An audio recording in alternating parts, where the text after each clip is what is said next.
Um, yeah, so today we're talking about Chat GPT. I know there are a lot of AI tools on the market right now. There's Bard and there's Google's got one, and then they've got Canva making their own versions, and Squarespace is adding them into for their copy. Like they're literally everywhere right now. The thing about them is they're kind of dubbed as artificial intelligence, and in a way they are. But really, what they are is a really, really fancy algorithm, right? So that's where, and we'll get into it a bit, but they're not yet the best at learning from themselves. They learn really well from what you put in, but then they're not really great at learning from their own mistakes yet.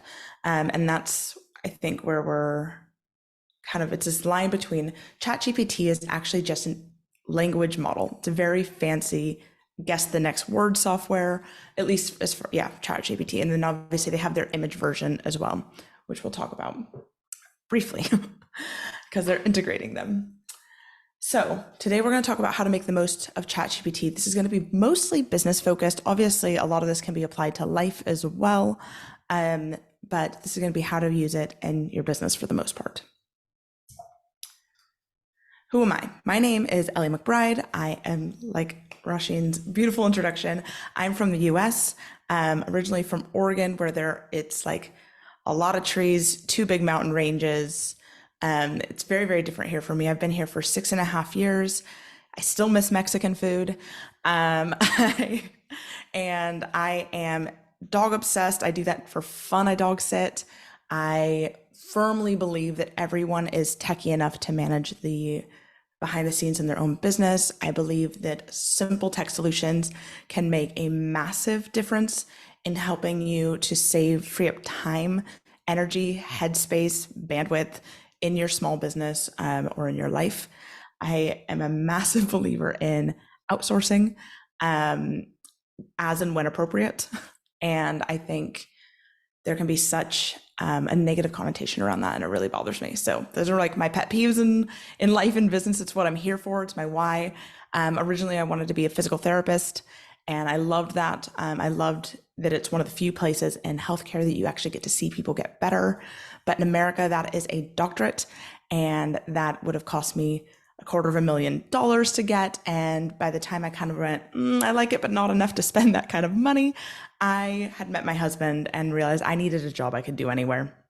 So I built Calibrated Concepts from the ground up so that I could work anywhere, anytime, and those kinds of things. So that's been my journey. So some things you should know. These are sort of basics. We're going to get into it a bit deeper soon. ChatGPT, as you probably know, has a really good free plan. It's updated semi-regularly. It's new data is behind it, but it's not connected to the internet, which means if you're using it for research purposes or you might find that the data is actually out of date. So if you were asking it for restaurant suggestions for traveling to a city, that restaurant might be closed and it would never know. It will lie to you confidently. ChatGPT thinks it's always right.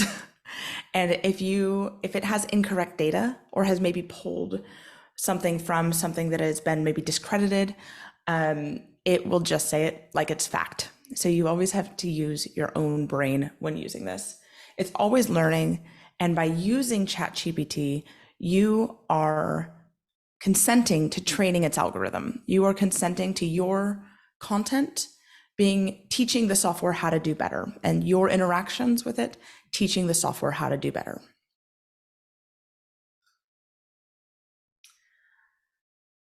The main thing in ChatGPT is that it's all about the prompts. I think that when I first got started with ChatGPT, my brain didn't really wrap around how to have a conversation with a computer. And I think that's where a lot of people get stuck. It's a back and forth. It truly is. But in order to have less back and forth, in order to get the right answer quickly, you have to put a lot of information into your initial prompt. You want to tell it how long you want the content to be. You want to tell it the tone. You want to tell it what target audience you want to be, any key factors it shouldn't miss, or any like bullet points you don't want it to miss. and then ask it for multiple options. So many times I will ask it for 5 or even 10 versions of something that I want. If it's say, an email newsletter subject line, or if it's keyword metadata for a website that I'm working on for search engines, I will ask it for multiple options. And then I will sort of mix and match to find the one that really suits and then do my own tweaks. But you want to be able to, and then you iterate, right? And that's that conversation. That is, actually, can you make that shorter? Actually, can you ask it, or can you make this in a conversational tone? Can you add this to a longer thing? Can you edit it so that it feels more me? Can you add emojis? Can you make this a bulleted list? Can you actually just turn this into an outline? You can ask it all these things after and just kind of go back and forth. You will find, unfortunately, this is, still relatively in its infancy as far as technology. And you will find that sometimes you'll ask it to do like maybe 3 iterations of something. And by the time you've had 3 or 4 changes made, it will start dropping things off the list. And so that's why it's really important to get your prompts really right from the get-go, because you'll have to go, remember, I asked that to be under 160 characters, and it will, oh yeah, and then maybe it forgot another thing by the time you get it down back to the character count you want. It's far from perfect, but it is really cool to see how this is working, and it can make so many things in your business a lot faster. So I'm going to give you some examples of all of that, and we're going to do a bit of a demo. But I want to say the ways that let's do. I've got some more slides for you first. So prompt examples. So generate a series of email templates for different stages of a client journey. Include one welcome email, a follow-up email, a feedback request, a final launch email, a referral request once the project is complete. Write these all in a tone of voice, so everything in capital there should be changed, and include an action, right? So you're giving it very specific. I want these like 5 emails. I want it to be in a casual tone or maybe a formal tone, and I want them to be taking this action throughout the email sequence, whether that be take the next step to buy or whatever it is. You want that to be kind of the warming them up and asking them to take a specific action. So one that I use a lot is actually in drafting press releases. And I say a lot, but I have some things coming up this year that I'm really excited about. And again, you can see there's a lot of capitalized sections there to change out. You want to make sure that it knows about the event, it knows about your business. You want to know that it knows about the topic, the area, the date, time, because those are all really relevant. If you're sending it out to publications, they're going to need those details to see if it's relevant for their audience, as well as if it's timely for what they're going to be posting. This is more research-based. How do the top 10 companies in whatever industry in your area position themselves in the market, and what messaging or branding do they use to attract customers? That is a really good research question to see if you're positioning yourself similarly or different enough to stand out in your audience, in your industry. And then this is generating a detailed project timeline to share with a specific client. Make sure to include the following milestones. Now, these are just examples. There's so many ways you can use this software, and we're going to show that here shortly. But I want you to be really, really specific when talking to Chat GPT. All right, so let's do a little bit of a demo so I can talk about exactly what I mean and show you this. Before I do, I want to show you some ways that I've used it before in my business that will really help, I think. So one thing that I do regularly is create YouTube videos in my business. Often they're tutorials, like they're often showing you how to use a feature of Squarespace or a feature in Asana, or these tools that I find help small businesses quite a lot. But this summer, every single Friday, I had a conversation with a business owner about what makes a website great and all these things that go into it, because it's so nuanced and there's so many different things to really make a website sing and really perform really well for you. And so that was a lot of extra work.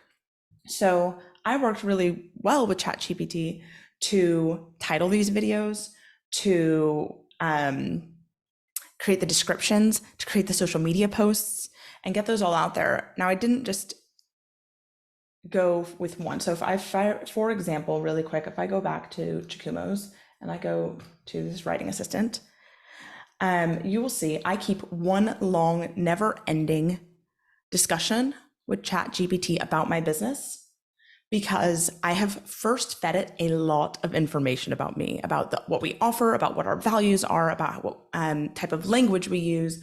I fed in lots of content from my website, past social media posts, and things like that. So it has a lot of data to work with. One thing you might not know about ChatGPT is each of these has its own individual memory. Each chat has its own memory of that conversation.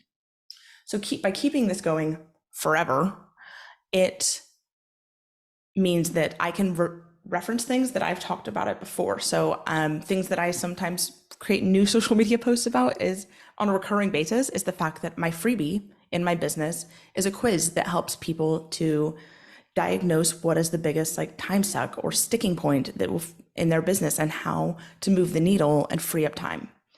So I can say, hey, remember that quiz I told you about? Can you create a few more social media posts for LinkedIn? And I don't have to feed it the data again. So if I were just to do Control F here and search, you can see I said,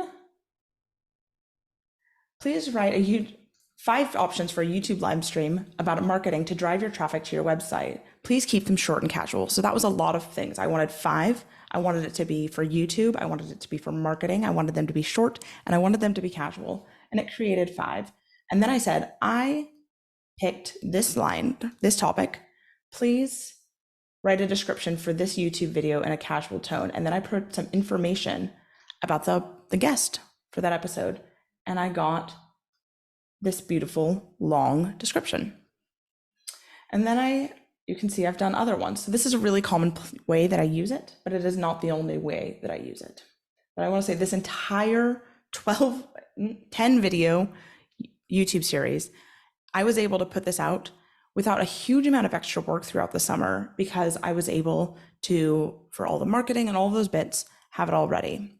I also had other systems because that's who I am in business, like a form that took in the information I needed, like the image, the bio, all of those things, to make this a really big success in my business. Okay, so let's do a quick demo. Here's another YouTube video, and there's a lot of ways that I use this, but this is probably the way that I use the most. So I would say this is a YouTube video that my assistant's going to be publishing for me here very, very soon. So I'm going to grab this title and I'm going to go down to the bottom. I'm going to hit that little arrow. You can see I use it a lot. I'm going to see if I can, sorry, this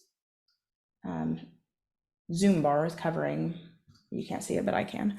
Okay, so I'm going to say, ask Chat GPT, please craft 10 variations on this YouTube video title.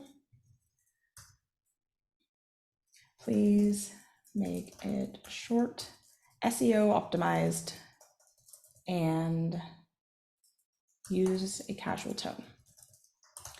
And then I'm going to put in, I'm just going to let it know that this, oh, not double quotes. By the way, double quotes for some reason that will use things exactly quite often. But if you use single quotes, and then it will come up with this for me. It's being a little slow.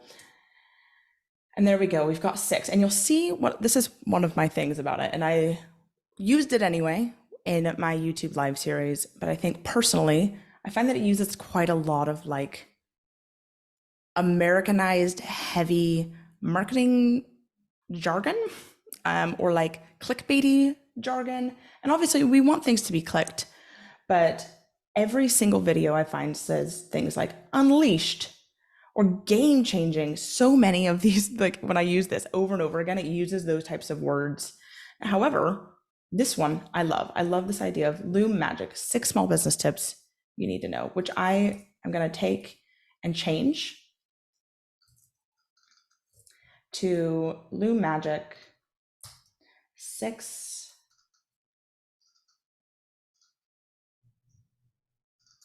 ways to use it in your small business. And I'm just gonna change that. And then I'm gonna say, please create a description for this YouTube video with the 6 things being, and I don't, oh, this is covering again. I need to move this search bar somewhere. There we go. I think we're good. So if I find this, I can't actually off the top of my head remember what all 6 of these were, but we will say that I'm using Loom for creating content, educating clients, creating tutorials for my team, and then I'll just say, actually I'm going to change this because I don't want to, right now I don't have all 6 off the top of my head, so I'm going to say 6 things including, and it will come up with the other 3 for me. And so we're going to let it do that.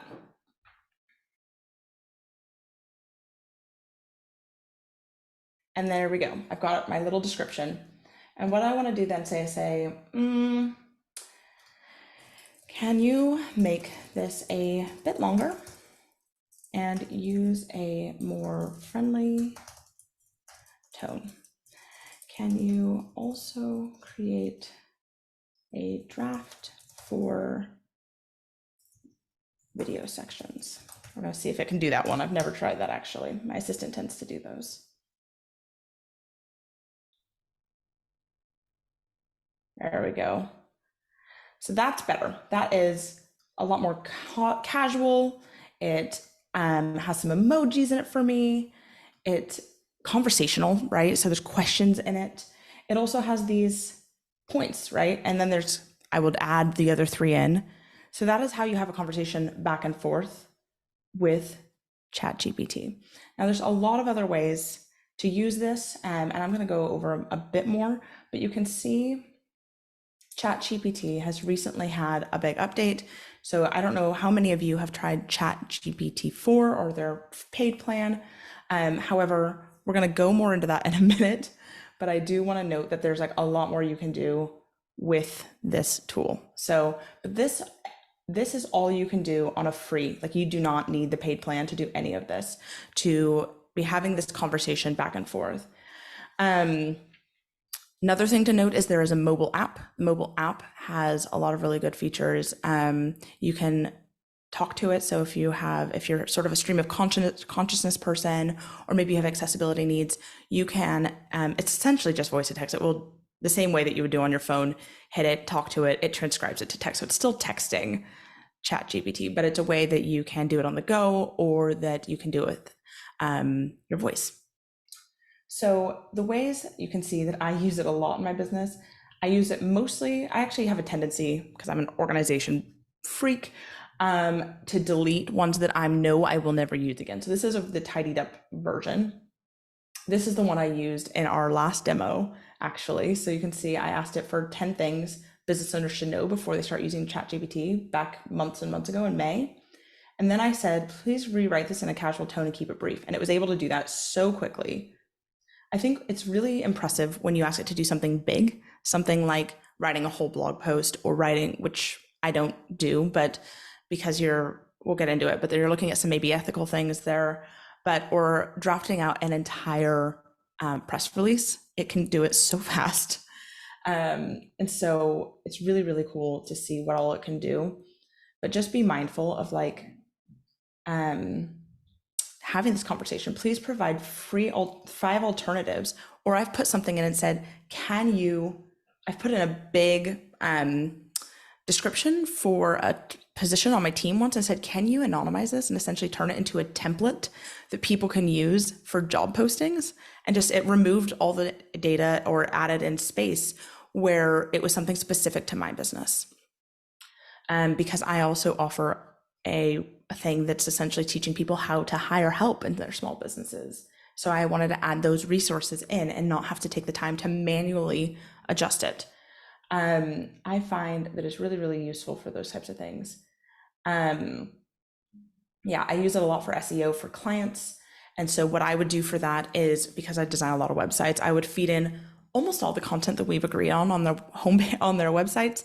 And then I say, create, several homepage titles. And then I pick from them that are SEO optimized under a certain amount of characters with these keywords, these key areas, the types of things we've done the research on. And then I will do the same for the meta descriptions, but other things that it's really useful for, so that I think people really struggle with on websites specifically, but is product descriptions. Product descriptions really need to have keywords in them. They need to be more than just like, this is what this is. It needs to have some information about, the quality of the product, how do they use the product, upkeep of the product, how the product is sourced, and all those kinds of things. And if you can just plug a little bit of that into Chat GPT, it's another really good use case. So I use it a lot. You can see I've used it to create a couple of emails a little while ago when I was really, really pressed for time in my business, and I knew what I wanted to talk about. I knew I wanted to talk about embracing the beginner spirit and the fact that I had learned to sew, and I'd finally made a dress, and it was a pain and it really sucked. But then I came out with a beautiful product that I loved. And so I put in, please outline a friendly but casual email about how I learned to sew my first dress. And it was a lot like learning to sew something or learning something new in business. It's okay to beginner, but it's a hell of a lot less frustrating when you get some help with the strategic bits that you aren't familiar with, because I got help with sewing, certain parts of the dress that I just knew I wasn't going to get on my own. I went to kind of an office hour of a seamstress nearby. So lots of things like that. I had a birthday sale, and so used it to help me with some of the emails for that. And you can't see where I actually ended up, because I copied and pasted all these into a Google Doc, I think. Actually, let me see if I can find that for you near the end, and tweaked them all so they sounded more like me. But it really helps that the more I use this, the more it learns to sound like me. It uses my voice more and more often. I sometimes have to remind it to keep a casual and friendly tone, because that's how I speak in my business. And I think that often it reverts back to almost not a super formal business tone, but like a casual business tone. In my business, we don't actually use a businessy tone at all. So just reminder of all these types of things. Like, it's so, so useful. Here's that job role that it just redesigned for me out of all of this mess up here. So, so good. So that's really a lot of how I use it day to day in my business. Now I want to go through some more examples of what can be done. So let's go back to my slides real quick. Okay. So think of it as a tool to fuel your creativity. You can outline a blog post or a YouTube video. So I know a lot of people that say, hey, I know I have this big offer coming up. So right now for me, I have the Simplicity solution. It is launching in November, and that is my done with you retainer.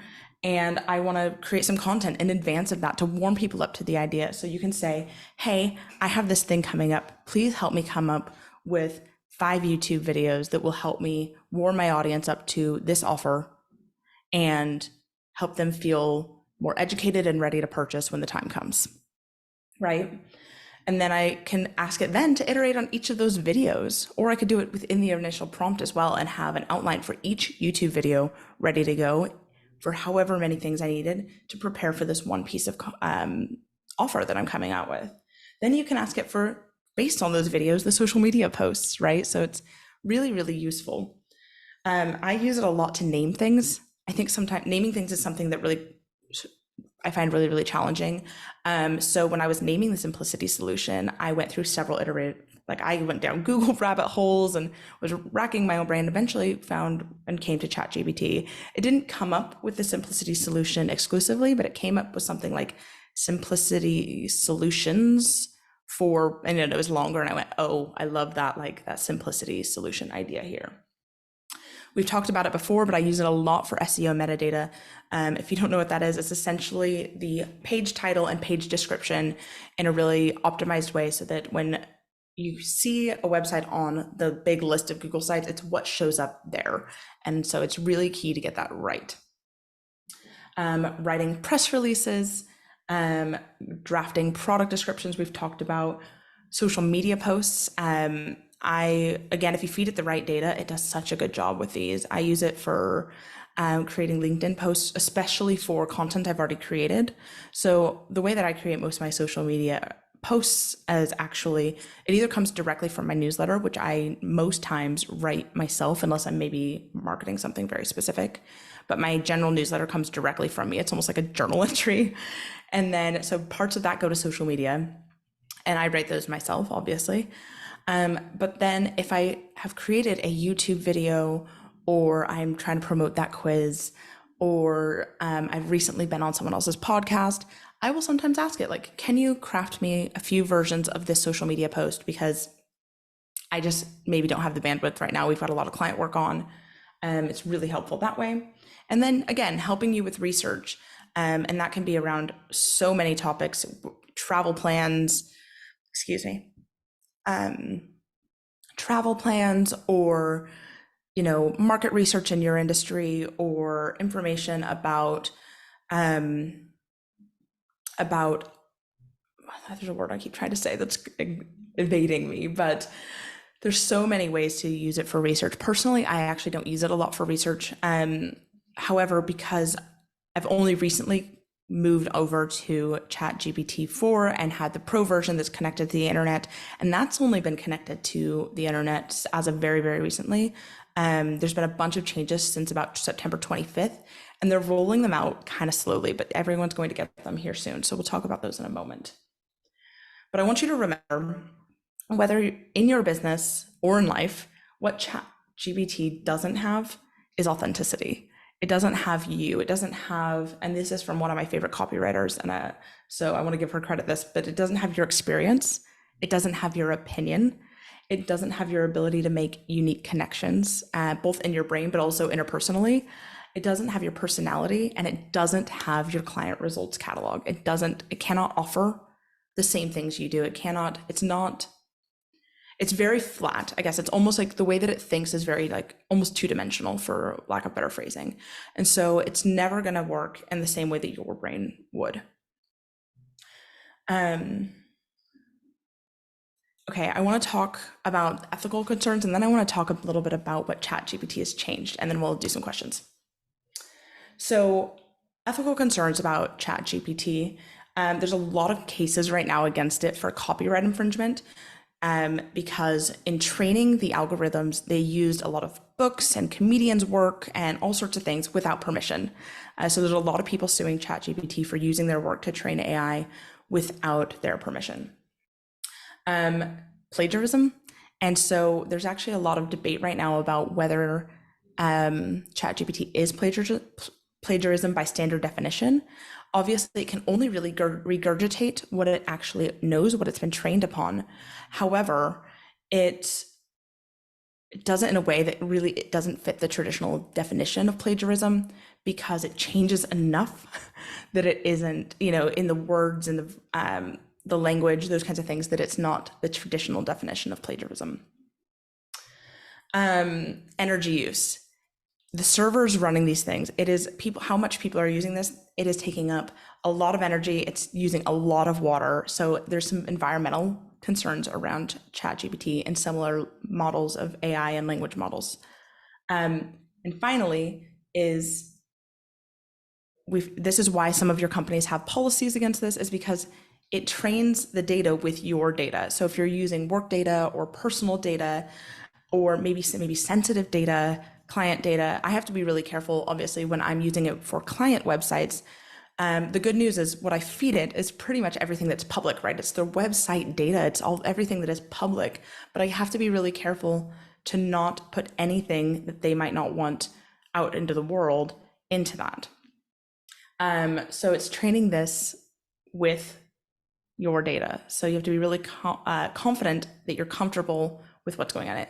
Now, it's not going to be like resharing personal information, but it does mean that it does exist within sort of the brain of the language model forever.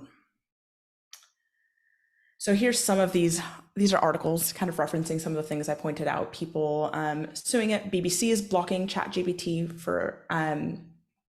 from using its content over copyright concerns. Sarah Silverman and several other people are suing Chat GPT. They say that Chat GPT uses a fresh bottle of water for every 20 to 50 questions we ask, and that includes the iterations. And it is coming up, it's facing these plagiarism discussions and allegations as well. So this I screenshotted from the app yesterday. I hadn't actually downloaded the app. I mostly use Chat GPT for work. I don't use it on the go, and I really make an effort to keep my work off my phone. So I actually hadn't gotten the app until yesterday. And this is what they give you. This is their official, here's what you need to know. And it's that ChatGPT can be inaccurate. So that's what I was talking earlier about it lying to you. It uses the data, so you can't share sensitive information, but you have some control over your chat history. In the web app, I can delete conversations. In the app, you can actually toggle off and on whether or not it remembers your conversations. So I don't know how this works though, as far as do they still train they must, if you're using the free platform, the reason that it's free is that they're learning, you're essentially guinea pig, and they must still use the data somehow. So I'm not totally sure how that works, but you can have some control over how much data they collect off you. All right, so what's new on Plus? So this is the paid one, and this is ChatGPT 4. And as of the 25th, they've been rolling out some new features. It's connected to the internet, finally. On your phone, you will be able to talk to it and talk back. I wasn't able to test this feature yesterday because it doesn't, it's not rolled out here yet, or at least to me. However, the demo site for it shows you talking to ChatGPT and asking it to read you a bedtime story, to make up a bedtime story for you, and it reads the bedtime story to you, and you can say, and where does this, the examples is about some hedgehog or something, and it says, and where does the hedgehog live, and it makes up this bedtime story about where this hedgehog lives.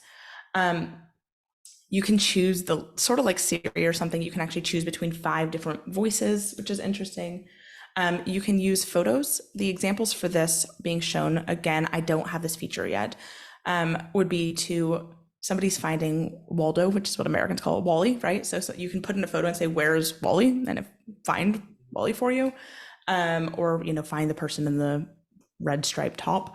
Somebody put in a parking list of all the parking rules for a really complicated street and said, am I allowed to park here right now? And ChatGPT was able to say, yes, you are allowed to park here until such and such time based on these rules. And then, so yeah, it's able to start sort of seeing photos. That's not on desktop yet. I did play with some of their integrations. And then there's some plugins that are offered, and I'll show you those in a moment. And DALL-E 3, and DALL-E is the one where you can generate images, is integrated now directly into ChatGPT as well. There is some of these features, like I put in the thing at the bottom, are still being rolled out. And then also there's a limit on how much use you're allowed to have even on the paid plan. So let's take a look at what that looks like. So if I go to, this is one I played was playing with yesterday for the plugins. This is a plugin that allows it to create charts, org charts and things like that. So I asked it to create an outline for a website project for a yoga studio, and it was able to do that. I then asked it to create, to iterate and put specific time or dates within a certain period of time. And I wanted it to change the color to burgundy and gold. And you can see it did, but then you can't read anything. And it did put the dates in here. Then I asked it, can you make the font text color white? And it didn't. So it's actually still impossible to read. And that's where I was like, okay. You can see, you can view the diagram in a new tab. You can edit it online. And you can drag and drop. It's a drag and drop editor. So it's all useful, but I could keep asking it questions and iterating on this. So to show you Chat GPT 4, you can see I've had to toggle on some of these options. They weren't there initially. I had to say that I want to, in the beta, I had to turn these 3 options on. And here I can do advanced data analysis. So that's another way that ChatGPT is really, really good, to give it a data set and ask it for, make it do the math for you essentially from these data sets. Or to help you summarize the conclusions of that data. It's really useful for things like that, where there's one answer. It's not having to really be creative. It's got plugins and DALL-E 3. So I want to show you the plugins. So there's a plugin store, and these are all what you can do with it. So I just want to show you really quick all of them, but there's so many different ways. A/B testing, being able to add specific files. You can see this goes on forever. Like there's so many things you can do with them. But in the popular one, just, making documents out of it, reading links. Like there's so many additional things, creating slides.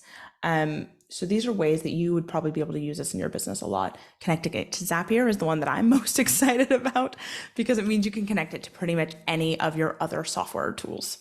So I'm going to be installing that and playing with that later today to see what exactly that means, as far as saying connecting it to my maybe email tool or to my Slack with my team or things like that.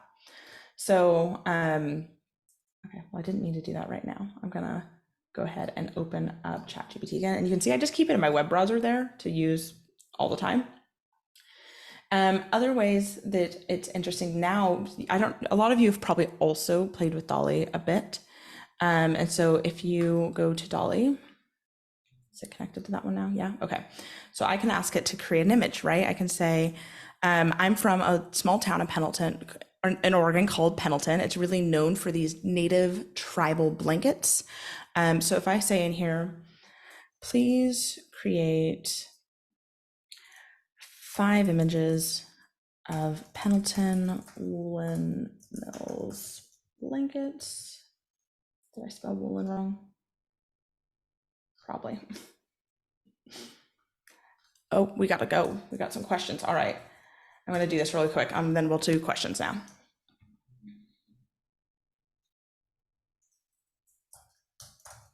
Okay. And it will generate those images for me. So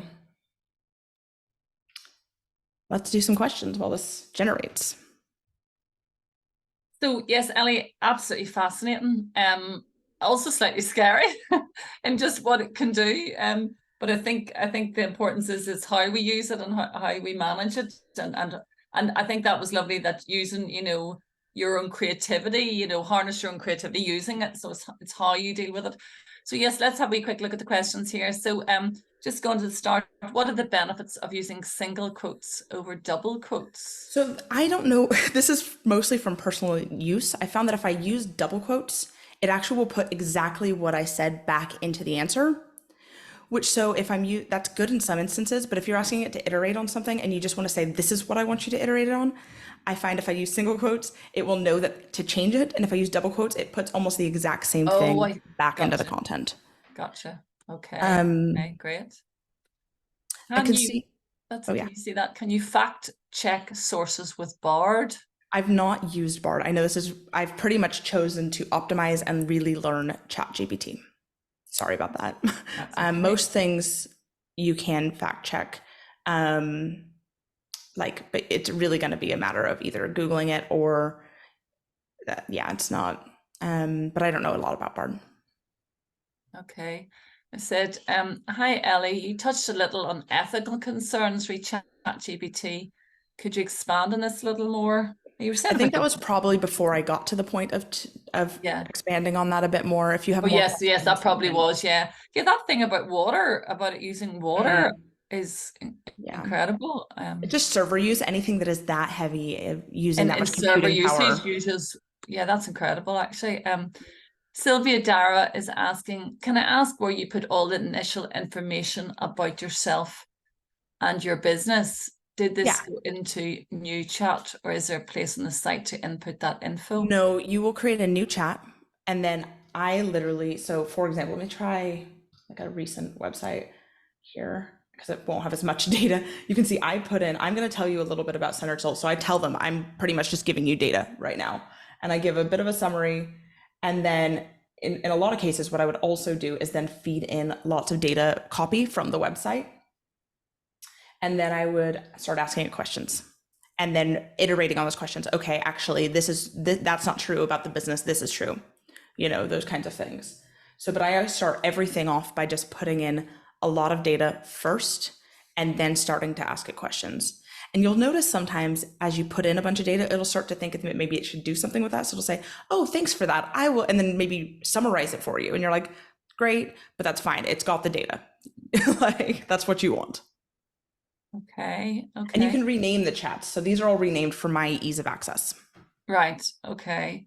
Sarah Quinn from Cowfield Design is asking about plugins, but maybe that was before you went through the sort of plugins. Yeah, I think the thing is plugins are a really new beta feature, so I don't know which ones I would recommend the most yet.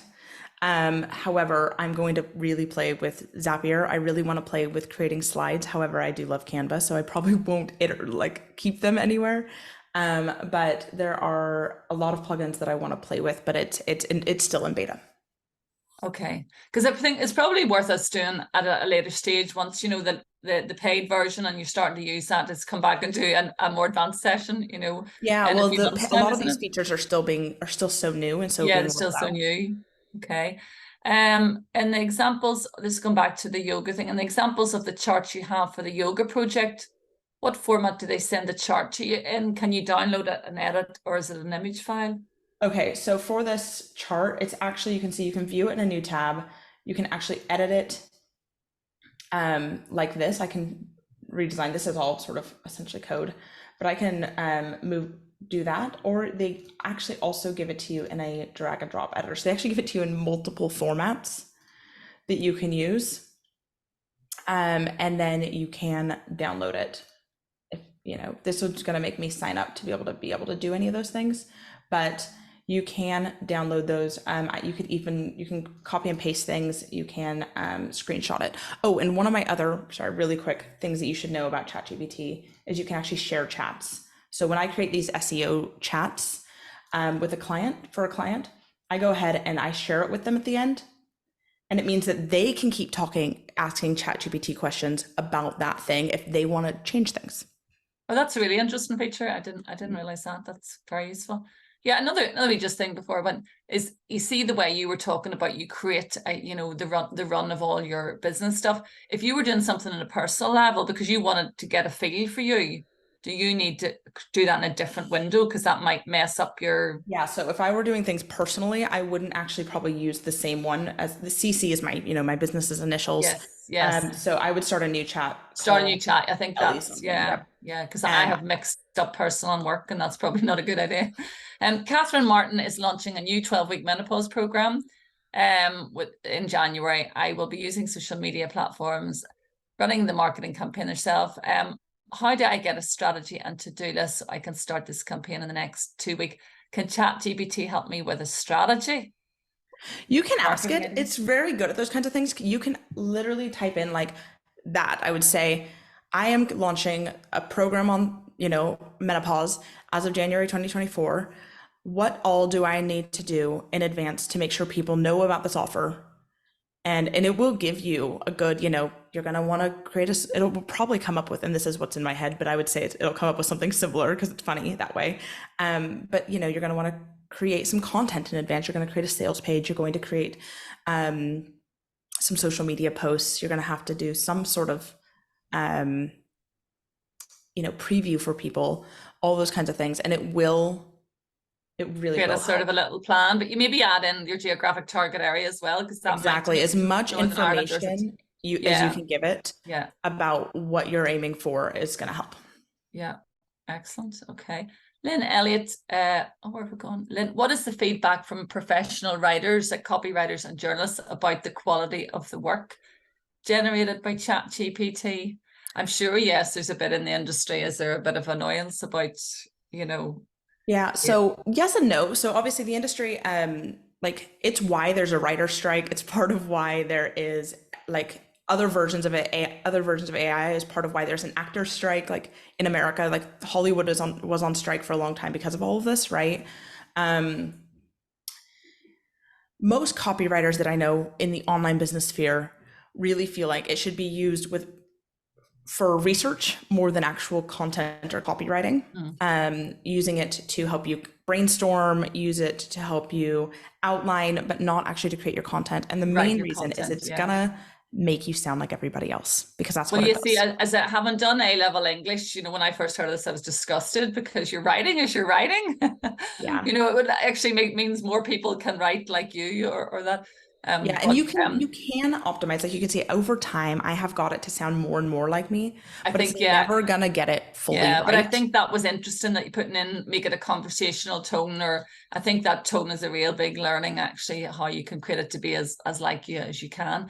Um, we'll come back to that one from the Whole Food Hero. I don't know if I have time for that. How do you train at the start to know about your company? And that's what you were Yeah, so it's saying really there. just Yeah. putting in as much content about yourself as you can, like in anything that's relevant, And like I say, it's your offers, your values, your tone, writing examples, um, those kinds of things that you really need people to know that are really going to set you apart as well as it writes content for you. And Sylvia's asking just on the paid version of Chat GPT 4, do you know how much that's costing? I think you looked at that. $20 a month plus VAT, so I'm paying $24 Yeah. a So month it's for not it, a which lot if you're using it regularly, if in yeah. marketing. Yeah, and I think Um, the thing is it's not, if you're using it for research, for content creation, it's not really that important. However, if you're using it for other things, like if you need those plugins, um, if you're using it for image generation, those kinds of things or you need it to be connected to the internet, those are the things that are, going to be worth paying for you. okay, there's a couple more of statements in there. The Whole Food Hero, Adele Owens, well done, Adele. She's asking, can you run a quick example of SEO metadata? Do we have time for that? We've only really a few minutes. So I can give you, for a client recently, let's see, I fed it. So I've said, can you, let's start it. Let's start, there we go. I fed it a whole bunch of information. And you can see when I fed it the information, it says, it's evident. Like this, it's just been like, oh yeah, here's a summary of all the information you fed me.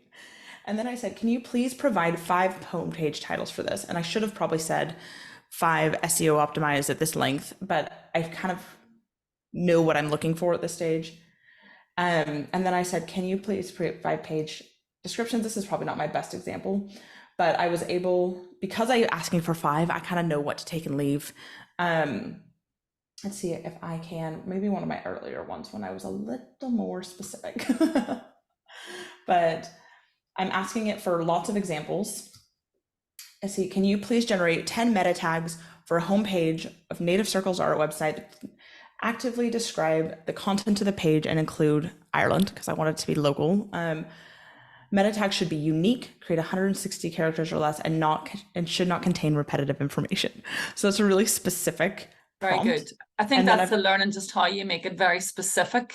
yeah. Yeah. And then it gives me 10. And then I said, can you please expand number 6 up to 360 characters?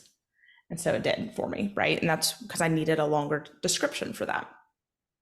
Please generate. And then I did the about page. So that's the thing about metadata is you have to do every page of the website pretty much. Yeah. Then I did the about Yeah. page.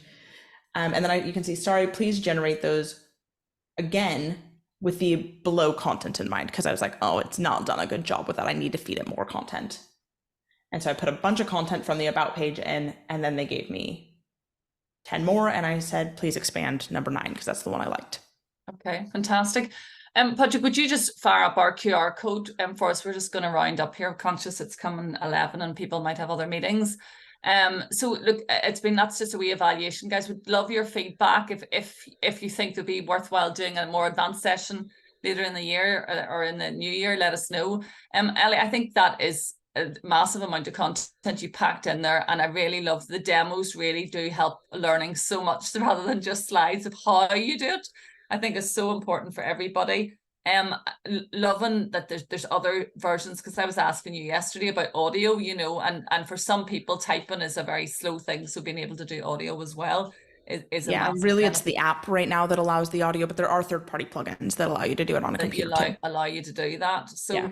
So there's massive opportunities in this of time saving and just learning how to use it, getting confident. So what I would say is go and play around with it and have a bit of fun with it and see the creativity. It's a bit like throwing a few ingredients, in a bowl, and then the cooker makes this amazing cake, and you thought, whoa, how did that happen?